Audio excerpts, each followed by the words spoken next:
எல்லாரோடைய போர்ட்ஃபோலியோலையும் வந்து பராக் பாரிக் flexi gap அப்படின்றது வந்து ஒரு காமனான வந்து ஒரு மியூச்சுவல் ஃபண்டு. எல்லோரும் வந்து வாங்கிடுவோம். ஏன்னா அது வந்து ஃப்ளெக்ஸி கேப்பில் வந்து ரொம்ப ஃபேவரட்டான ஃபண்டு. இப்போ ஓவராலாக வந்து ஃப்ளெக்ஸி கேப் இந்தியாவில் எத்தனை ஃப்ளெக்ஸி கேப் இருக்குதுன்னு சொல்லி பார்த்தோம் அப்படின்னா ஒரு 45 ஃப்ளெக்ஸி கேப் ஃபண்டு வந்து இருக்குது.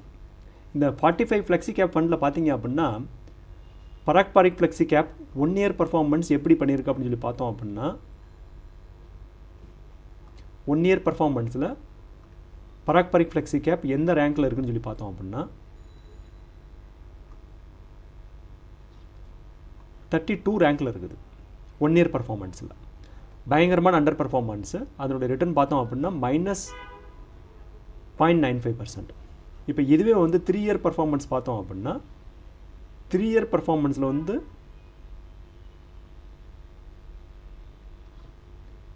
14 ரேங்க். எவ்வளோ ரிட்டர்ன் கொடுத்துருக்கா அப்படின்னா 14.57% வந்து ரிட்டர்ன் கொடுத்துருக்கு. இப்போ இதுவே வந்து 5 இயர் பர்ஃபார்மன்ஸில் பார்த்தோம் அப்படின்னா 5 இயர் பர்ஃபார்மன்ஸில் பராக் பாரிக் ஃப்ளெக்ஸி கேப் 8th ரேங்கில் இருக்குது 13.78%. ஸோ இது வந்து கிளியராக தெரியுது.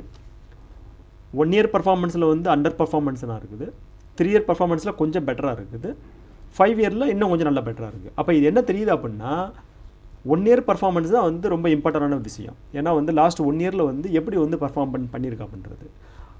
இதனுடைய பர்ஃபார்மன்ஸ் வந்து -1%, க்ளோஸ் டு -1%. இது வந்து மற்ற ஃப்ளெக்ஸி கேப் நீங்கள் வந்து மற்ற ஃப்ளெக்ஸி கேப் பாருங்கள்.